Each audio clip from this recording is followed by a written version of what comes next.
द्रोणाचार्य की आत्मकथा भाग 15। इन सारी अनुकूल परिस्थितियों के बाद भी यदि हम स्वयं उन्हें उपहार स्वरूप राज्य प्रदान कर दे तो यह निश्चय ही कायरता पूर्ण कृत्य कहलाएगा। कायर शासक बनने के लिए नहीं बल्कि शासित बनने के लिए ही उपयुक्त होते हैं। अतः मेरा यह दृढ़ मत है कि हमें अपनी सुदृढ़ सामरिक स्थिति का भरपूर लाभ उठाना चाहिए एवं अन्य लोगों को यह संदेश दे देना चाहिए कि मांगने से या प्रस्तावों से साम्राज्य नहीं, जीवन निर्वाह सामग्री या भिक्षा अथवा प्रसन्न होने की दशा में पुरस्कार आदि दिए जा सकते हैं।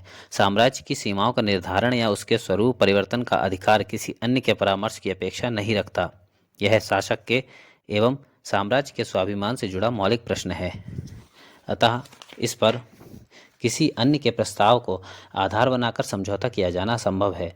दुर्योधन की उपरोक्त तर्कपूर्ण बातों को सुनकर महाराज धृतराष्ट्र मन ही मन यह भली प्रकार समझ गए थे कि अब कुछ भी कहने का प्रभाव दुर्योधन पर नहीं होने वाला है। फिर भी सांत्वना के स्वर में कहने लगे, ठीक है, अब तुम जैसा उचित समझो वैसा करो। राज दरबार में अभी तक शासन की स्पष्ट नीति के अभाव में लोग अपना पक्ष प्रस्तुत कर विभिन्न प्रकार के तर्क प्रस्तुत करते थे, किंतु अब ऐसी स्थिति नहीं आएगी। इधर विराटनगर ने से एक विशेष दूत ने आकर भीष्म को पांडवों की सारी गतिविधियों से अवगत कराया एवं बताया कि वासुदेव श्री कृष्ण किसी भी प्रकार संघर्ष को समाप्त करने के पक्ष में हैं। अतः उन्होंने राज्यसभा में प्रस्तुत करने के लिए जिन दो प्रमुख मांगों को प्रमुखता दी है वे दोनों एक दूसरे की पूरक मांगें न होकर वैकल्पिक मांग के रूप में हैं। प्रस्ताव के प्रारंभिक पक्ष में गुरुकुल के स्वस्ति की कामना की गई है एवं इसके लिए सभी पक्षों को संघर्ष से बचने का परामर्श दिया गया है। तत्पश्चात पांडवों को दी गई यातना को विधि विपरीत बताते हुए इसके लिए शासन द्वारा अपनाई गई नीति की आलोचना की गई है। साथ ही उस अनुबंध का वर्णन किया गया है जिसमें उनके लौटने पर उनका भाग वापस करने की व्यवस्था की गई थी। तत्पश्चात संबंधित अनुबंध की कुरु साम्राज्य द्वारा अवमानना करके एवं स्वयं ही पांडवों पर आक्रमण की योजना को बनाए जाने के कारण पांडवों को संघर्ष करने की बाध्यता उत्पन्न हो गई है। अतः इस प्रस्ताव द्वारा पांडवगण समस्त उपस्थित राजाओं की सहमति एवं अन्य राजाओं के समर्थन से यह प्रस्ताव प्रस्तुत करते हैं कि कुरु शासक भावी विनाश से देश एवं साम्राज्य को बचाने के लिए हमारा राज्य हमें वापस कर दें एवं हम अब तक के कृत्यों को विस्मृत कर सामान्य संबंधों को महत्व देने का प्रयास करेंगे एवं व्यापक हित में संघर्ष के पथ से विरत हो जाएंगे। यदि इस प्रस्ताव पर कौरव सहमत हो जाते हैं तो कलह या युद्ध का प्रश्न ही नहीं उठता। दूसरा विकल्प यह है कि तत्काल प्रभाव से अपने द्वारा भेजे जाने वाले राजदूत श्री कृष्ण को अधिकृत किया गया है कि वे उक्त प्रस्ताव के असामान्य होने की दशा में स्वविवेक से यथोचित प्रस्ताव करके दोनों के मध्य संघर्ष टालने का जो भी प्रयास करेंगे पांडव उसे निश्चित रूप से मानने को बाध्य होंगे। इस प्रस्ताव द्वारा पांडवों ने वासुदेव कृष्ण के प्रति जो आस्था व्यक्त की है वह न केवल अभूतपूर्व है अपितु विश्वास की पराकाष्ठा भी है। यदि कृष्ण के सुझाए गए विकल्प पर भी दुर्योधन सहमत नहीं होता है तब निश्चय ही युद्ध अनिवार्य होगा एवं उसके लिए कौरव पक्ष ही उत्तरदायी होगा। उक्त प्रस्ताव पारित होने के पश्चात श्री कृष्ण एवं अन्य राजागण दल बल सहित अपने अपने राज्यों को लौट गए एवं पांडव सभी राजाओं के यहाँ जाकर अपना समर्थन जुटाने में संलग्न हो गए हैं। उनके द्वारा सैन्य सहयोग जुटाने से यह बात स्पष्ट है कि उन्हें कौरवों से अपना अधिकार वापस मिलने की आशा नहीं है। वे इस भ्रम में नहीं है कि उन्हें किसी तरह का उनका स्वामित्व मिल जाएगा। वे महान योद्धा एवं पुरुषार्थ में विश्वास रखने वाले लोग हैं। साथ ही उनमें आत्मविश्वास भी कूट कूट कर भरा हुआ है। युद्ध की दशा में उन्हें अपनी विजय पर पूरा विश्वास है। उस दूत के मुख से सारी बातें सुनकर भीष्म ने कहा, अब वासुदेव कृष्ण के आने पर ही आगामी स्थिति का निर्धारण हो सकेगा। वे स्वयं जैसा उचित समझेंगे करेंगे। प्रत्येक व्यक्ति सांसारिक प्रपंचों में अपनी बुद्धि का प्रयोग करके उसके समाधान में लगा रहता है, किंतु लोगों की अलग अलग सोच उन्हें पृथक पृथक मार्गों में प्रवृत्त करती है। यही पृथकता अनेक प्रकार के संघर्षों एवं अंतर्द्वंद्वों को जन्म देती है। इधर दुर्योधन द्वारा भेजे गए विश्वस्त अधिकारियों ने द्वारिका में जाकर द्वारिकाधीश कृष्ण से अपने आगमन का प्रयोजन बताया। दुर्योधन के कूटनीतिक चातुर्य पर उन्होंने प्रसन्नता व्यक्त की। अधिकारीगण अपेक्षित जानकारी प्राप्त कर 3 दिन के अल्प समयावधि में ही वापस लौट आए एवं वांछित जानकारी उपलब्ध कराई। उन्होंने श्री कृष्ण के आगमन की तिथि एवं साथ आने वालों की द्वारिका से प्राप्त सूचना उपलब्ध कराई। दुर्योधन ने तदनुसार सारी व्यवस्था के सूत्रों एवं समस्त प्रशासनिक कार्यों को अपने हाथ में ले लिया। अब सारे दिशा निर्देश प्राप्त करने की औपचारिकता के लिए भी शासन प्रशासन की राजा के प्रति निर्भरता समाप्त हो गई। सारे निर्देश स्वयं दुर्योधन द्वारा निर्गत किए जाने लगे। यथावश्यक कर्ण के सुझावों को वरीयता मिलने लगी। इसके अतिरिक्त अन्य लोग दरबार में तभी जाते थे जब दुर्योधन आवश्यक होने पर बुलाता था। मेरा भी आना जाना लगभग समाप्त हो गया था। भीष्म भी बहुत कम ही आते जाते थे। जब से कृष्ण के आने की सूचना सार्वजनिक हुई थी तब से विदुर और उनकी पत्नी अत्यंत प्रसन्नता का अनुभव कर रहे थे। विदुर की पत्नी नित्य कृष्ण के आने की कल्पना में खोई रहती थी। वे उनकी अनन्य भक्त थी। उनका विचार था कि कृष्ण यहाँ आने पर सर्वप्रथम मेरे यहाँ अवश्य आएंगे। वे कृष्ण की रुचि के अनुकूल खाद्य वस्तुओं का संग्रह करने में तन्मय रहती थीं। उनके आने पर उन्हें यह खाने को दूंगी आदि। विदुर जी भी कृष्ण के अलौकिक कृत्यों से भली भांति अवगत थे एवं उनके अनुरागी भी थे, किंतु उच्च स्तरीय राजनयिक एवं आध्यात्मिक व्यक्तित्व का समुचित समावेश उनमें निहित था। यही कारण था कि वे राजनीति एवं आध्यात्म के अंतः संबंधों में दूरी बनाए रखने के पक्षधर थे। राजनीति से आध्यात्मिकता को होने वाली हानि को भी वे अच्छी तरह रेखांकित करना जानते थे। यही कारण था कि अभिमन्यु के विवाह में विराटनगर जाने पर भी उन्होंने कृष्ण के समक्ष या पांडवों के समक्ष अपनी किसी भक्ति भावना को उजागर नहीं होने दिया था, क्योंकि ऐसी दशा में उनकी विश्वसनीयता पर संग्रहण लगने की संभावना थी। व्यक्तिगत जीवन में उपासना उनकी जीवन शैली का अपरिहार्य अंग थी। वैदिक साहित्य, विशेष रूप से आरण्यकों, ब्राह्मण ग्रंथों तथा उपनिषदों एवं सूत्र ग्रंथों के कर्म कांड तथा ज्ञान कांड पर उनकी आस्था थी। वे आध्यात्मिकता में गहरी रुचि के साथ ही नीतिपरक साहित्य लेखन में भी रुचि रखते थे। स्वयं कृष्ण द्वैपायन व्यास द्वारा उन्हें कई बार सराहा जा चुका था। श्री कृष्ण के यहाँ आने पर वे मन ही मन प्रसन्न अवश्य थे, किंतु वे इस तथ्य से भी भली भांति अवगत थे कि उनके जाने के तुरंत बाद से ही उथल पुथल प्रारंभ हो जाएगी, क्योंकि दुर्योधन की अघोषित नीति की जानकारी स्वयं राजा द्वारा उन्हें दी जा चुकी थी। अब श्री कृष्ण के हस्तिनापुर पधारने में एक दिन का समय शेष था। पांडवों की मां कुंती की प्रसन्नता का पारावार न था। कृष्ण अन्य लोगों के लिए भले ही अलौकिक या विलक्षण महापुरुष के रूप में स्थापित हो चुके थे, किंतु बुआ के लिए तो वह वही भोले भाले एवं अपने बाल सुलभ कृत्यों से समस्त परिजनों को आनंदित करने वाले कृष्ण ही थे। वे इस समय हस्तिनापुर में ही प्रवास पर थीं एवं आतुरता से कृष्ण की प्रतीक्षा कर रही थीं। दुर्योधन ने समस्त हस्तिनापुर नगर को चारों ओर से सुसज्जित कर लिया था। नगर में कई स्थानों पर तोरण द्वार बनाए गए थे एवं हस्तिनापुर तक आने के मार्ग पर आने वाली बाधाओं को भी यथासाध्य दूर करने का प्रयत्न किया गया था। निर्धारित तिथि पर श्री कृष्ण अपने प्रमुख सुरक्षा बल के साथ हस्तिनापुर पधारे। कौरवों की ओर से प्रमुख सेनापति भीष्म ने नगर के मुख्य द्वार पर उनका स्वागत यथोचित रीति से किया एवं स्वयं उन्हें अपने साथ रथ में बिठाकर राज दरबार तक लाए। दरबार में पहुंचने पर से पूर्व ही वे विदुर जी के साथ उनके घर चले गए। विदुर की पत्नी एवं कुंती वहां उनके आने की प्रतीक्षा में बैठी थी। उन्होंने वात्सल्य स्वाद से सिक्त विविध व्यंजन अपने हाथों से परोसकर यशोदा मैया की कृष्ण को याद दिला दी। स्वयं श्री कृष्ण भी थोड़ी देर को अपना समस्त राजकीय कृत्य विस्मृत कर भक्ति रस में अवगाहन करने लगे। कुछ क्षण तक मौन रहने के पश्चात वे स्वयं अभिभूत होकर कहने लगे, बुआ, आज आप दोनों ने तो मुझे मेरा बचपन एवं यशोदा मैया तथा ब्रजभूमि की याद दिलाकर मेरे ऊपर अनंत उपकार किया है। वे दोनों भी कृष्ण की प्रसन्नता को देखकर स्वयं को पूर्ण मनोरथ समझने लगी। इसी मध्य दुर्योधन के अनुचर ने राजभवन में भोजन के लिए बुलाया, किंतु वे तो यहाँ भोजन एवं वात्सल्य पाकर निहाल हो चुके थे। नियत समय पर वे अपने विश्वस्त सहायकों के साथ राज दरबार की ओर चल दिए। जैसे ही वे दरबार में पहुंचे, सारे लोग उन्हें देखकर खड़े हो गए। अब तक दरबार के समय का उत्तरार्ध शेष था। अधिक समय न होने के कारण सीधे मुख्य विषय के प्रस्तुतिकरण की व्यवस्था थी।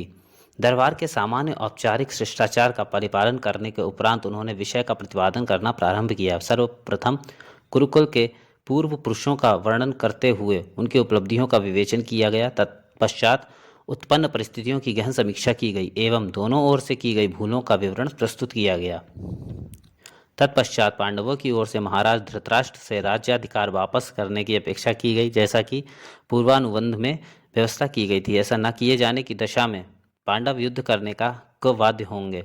इसके साथ ही श्री कृष्ण ने यह भी बताया कि यद्यपि पांडवों ने अपनी ओर से यही प्रस्ताव दिया था, किंतु उन्होंने युद्ध को किसी तरह टालने के लिए तात्कालिक रूप से मुझे स्वविवेक के अनुसार किसी भी विकल्प को प्रस्तुत कर पारस्परिक संघर्ष का निवारण करने को अधिकृत किया है। अतः मेरा विचार है कि आप साम्राज्य को विभाजन से बचाने के लिए उन्हें केवल 5 नगरों का प्रशासन सौंप दो। इससे साम्राज्य की अखंडता में कोई व्यवधान नहीं होगा। प्रत्येक नगर एक दूसरे से दूर होने के कारण आपके साम्राज्य की अक्षुण्णता पूर्ववत बनी रहेगी। साथ ही वे भी हस्तिनापुर के साम्राज्य के अधीन सामंत शासक के रूप में कार्य करते रहेंगे। इससे आपको हर प्रकार से लाभ ही है। आपकी न्यायप्रियता की रक्षा भी हो जाएगी, साथ ही साम्राज्य के वैभव की भी क्षति नहीं होगी। ऐसा प्रस्ताव आपके पूरी तरह हित में है। इन 5 नगरों में इंद्रप्रस्थ, वृकप्रस्थ, जयंत, वारणावत आदि 4 हैं। इनमें एक कोई और मिला लो। मेरे अनुसार इससे श्रेष्ठ अन्य कोई प्रस्ताव संभव नहीं है। ऐसा कहते हुए कृष्ण ने भीष्म, विदुर एवं मेरी ओर देखा एवं सबकी आंखों में उन्हें सहमति के भाव दिखाई दिए। महाराज धृतराष्ट्र अथवा कोई अन्य वयोवृद्ध सदस्य कुछ कह पाता, इससे पूर्व ही दुर्योधन ने खड़े होकर स्पष्ट शब्दों में घोषणा की कि हे कृष्ण, बिना युद्ध के मैं सुई की नोक भर भूमि भी नहीं दूंगा। दुर्योधन अभी इतना कह ही पाया था कि तब तक दरबार का समय समाप्त हो गया। सारे सामंत एवं सभासद उठकर राज दरबार से गंतव्य की ओर चल दिए। श्री कृष्ण अपने विश्वस्त लोगों के साथ राजकीय अतिथि गृह की ओर बढ़ चले। अतिथि गृह पहुंचने पर कृष्ण को कर्ण एवं दुर्योधन के अन्य भाई पहले से ही वहां सशस्त्र उपस्थित दिखाई दिए। कृष्ण को कुछ भी समझते देर न लगी। इसी बीच कर्ण एवं उसके साथियों ने जब निरीक्षण भवन में ही कृष्ण के सैन्य बल को देखा और एवं अपने को चारों ओर से मध्य में स्थित पाया, इस स्थिति को देखकर कर्ण अन्य लोगों को वहीं बैठा छोड़कर श्री कृष्ण से मिलने उनके पास पहुंचा। उन्होंने भी पूरे सम्मान के साथ उसे अपने साथ बैठाया एवं रहस्योद्घाटन की मुद्रा में उससे कहने लगे, वीरवर कर्ण, आज तुम प्रथम बार मेरे निकट आए हो, अतः मैं तुम्हें एक अभिशाप से मुक्त करना चाहता हूँ। अब तक के जीवन में तुम जहाँ भी गए हो वहाँ सूत पुत्र होने या अज्ञात कुलशील होने के कारण तुम्हें तिरस्कृत होना पड़ा। यहाँ तक कि भार्गव परशुराम ने भी तुम्हें शूद्र मानकर विद्या की पूर्णता से वंचित कर दिया। दुर्योधन का सानिध्य पाकर भी तुम भौतिक सुख सुविधा संपन्न भले ही हो गए हो, किंतु अपने यथार्थ का विज्ञान करने से वंचित ही रह गए। आज मैं तुम्हें इसी यथार्थ बोध से युक्त करना चाहता हूँ। तुम्हें यह जानकर आश्चर्य होगा कि तुम इस राज परिवार के ज्येष्ठ पुत्र हो। युधिष्ठिर आदि 5 पांडव तुम्हारे अनुज हैं। तुम मेरी बुआ के सबसे बड़े पुत्र हो। यद्यपि इस संबंध में पांडवों को कुछ भी ज्ञात नहीं है, किंतु जिस क्षण उन्हें इस बात का पता चल जाएगा, युधिष्ठिर आदि 5 पांडव तुम्हारी आज्ञा का अनुगमन करेंगे। श्री कृष्ण के द्वारा ऐसा कहे जाने पर कर्ण स्तब्ध रह गए। जिस तथ्य को जानने के लिए वह अब तक प्रयासरत रहे, अब उन्हें अनायास इस तरह ज्ञात हो जाएगा, इसकी कल्पना भी उनके मस्तिष्क में ना थी। इससे पहले भी कई अवसरों पर वे कृष्ण से मिले थे, किंतु उन्होंने इस संबंध में चर्चा भी नहीं की। वे मन ही मन कृष्ण के कूटनीतिक चातुर्य को समझ गए। यद्यपि कृष्ण द्वारा दी गई जानकारी में असत्य की संभावना ना थी, किंतु इस अवसर पर दी गई जानकारी निश्चय ही कर्ण के मनोबल, आत्मविश्वास तथा मैत्री संबंधों को झकझोरने के लिए पर्याप्त थी। अत्यंत संयत एवं गंभीर वाणी में वे कहने लगे, हे द्वारिकाधीश, कृष्ण, मेरे अब तक के जीवन के समस्त घटनाक्रम से आप अपरिचित नहीं हैं। मुझे ज्ञात नहीं कि मैं माता कुंती का पुत्र हूँ या राधा का। मैंने तो अपना शैशव राधा के वात्सल्य की छत्रछाया में व्यतीत किया है, वही मेरी जीवनदायिनी है। अब तक के जीवन में आए दिन मैं माता पिता के अज्ञात होने के कारण कैसे कैसे अपमान के दंश झेलता आया हूँ। उस समय यदि यह जानकारी मिल गई होती तो कदाचित मैं आपका, पांडवों का एवं माता कुंती का कृतज्ञ होता। भार्गव परशुराम के आश्रम में स्वयं उनके द्वारा मुझे अपमानित किए जाने की घटना को मैं अब तक विस्मृत नहीं कर सका हूँ। माता कुंती ने तो अपने को लोकपवाद से बचाने के लिए मेरा परित्याग कर दिया था। मेरे लिए इस जीवन में माँ राधा या मित्र दुर्योधन का योगदान ही अविस्मरणीय है। दुर्योधन ने ही मुझे एक अज्ञात कुल नाम से ऊपर उठाकर एक अलग पहचान दी है। उन्होंने मुझे वह सम्मान एवं गौरव दिया जिसकी कल्पना भी नहीं की जा सकती। आज इस साम्राज्य के समस्त योद्धाओं, मंत्रियों, प्रशासकों, राजनीतिज्ञों, शुभचिंतकों के मध्य दुर्योधन के सबसे विश्वस्त के रूप में मुझे जाना जाता है। अब तक माता कुंती को कभी मुझे पुत्र रूप में स्वीकार करने का अवकाश नहीं था, यहाँ तक कि इसे बताने में भी वे संकोच करती थी। आज आकस्मिक रूप से उमड़े उनके इस वात्सल्य का अर्थ मैं भली प्रकार समझ गया हूँ। युद्ध के प्रारंभ होने से ठीक पूर्व मुझे मेरा अभिज्ञान देकर वे अपने 5 पुत्रों के प्राण रक्षा की प्रतिभूति प्राप्त करना चाहती हैं, साथ ही दुर्योधन के विश्वास को क्षति पहुंचाना चाहती हैं।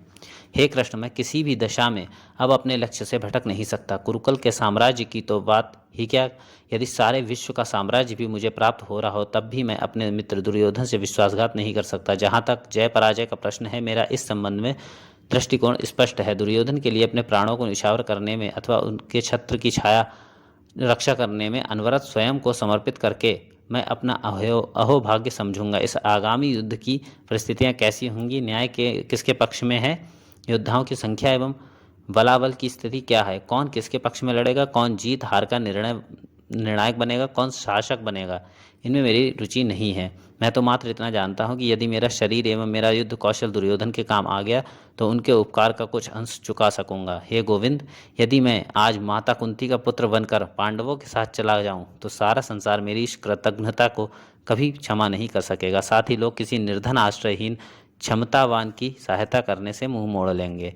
यद्यपि मैं यह भली प्रकार जानता हूँ कि माता के मुख से वास्तविकता को जानकर युधिष्ठिर कभी स्वयं को राजा के रूप में प्रस्तुत नहीं करेंगे, किंतु इससे धन क्या, मानव जीवन का वास्तविक लक्ष्य राजा बनने में नहीं, प्राप्त अवसर का त्याग करने में निहित है। मैं इस अवसर को दुर्योधन की मित्रता के समक्ष तुच्छ समझता हूँ। हे केशव, मुझे क्षमा करें, मुझे अपने कूटनीतिक के चक्र में न फंसाएं, कर्तव्य पालन करने दें। आगामी समय में मैं आपकी निर्णायक स्थिति से परिचित नहीं हूँ। हाँ, इतना अवश्य है कि युद्ध से पूर्व एक बार माता कुंती से मिलना चाहूँगा। कर्ण का दृढ़ निश्चय सुनकर श्री कृष्ण मौन होकर अत्यंत सम्मान की दृष्टि से कर्ण की ओर देखने लगे। इसी समय भीष्म के साथ मैं भी कृष्ण से मिलने अतिथि गृह पहुँच गया। हम दोनों को देखते ही कृष्ण और कर्ण ने कक्ष से बाहर आकर हमारा स्वागत किया एवं आदर पूर्वक अंदर बुला ले गए। हम दोनों के बैठते ही कर्ण वहाँ से उठकर दुशासन आदि के साथ चला गया। हमारे बैठते ही वासुदेव कृष्ण ने अत्यंत विनयी भाव से निवेदन किया, पितामह एवं आचार्य, आप दोनों ही हमारे पूज्य हैं। आप वर्तमान परिस्थितियों में उचित परामर्श देने की कृपा करें। भीष्म ने गंभीर स्वर में कहा, हे देवकी नंदन, अब परामर्श के लिए कौन सा विषय शेष है। अब तो युद्ध के मैदान में ही कुरुकुल के भावी उत्तराधिकारी का निर्णय होगा। पितामह, युद्ध के निर्णय के लिए पांडव उत्तरदायी नहीं हैं। मैंने तो अपने स्तर से युद्ध टालने के सारे प्रयास कर लिए, किंतु दुर्योधन की घोषणा के पश्चात अब किसी तरह के प्रयास का कोई अर्थ नहीं है। मैंने कहा, हे कृष्ण, आपसे कुछ भी छिपा नहीं है। आप इस राजकुल की सारी ज्ञात एवं प्रच्छन्न स्थिति से भली भांति परिचित हो। पितामह एवं महात्मा विदुर तथा अन्य वयोवृद्ध सदस्य युद्ध को टालने के प्रयास में संलग्न थे, किंतु अंतिम क्षणों में उनके प्रयासों को सफलता नहीं मिल सकी।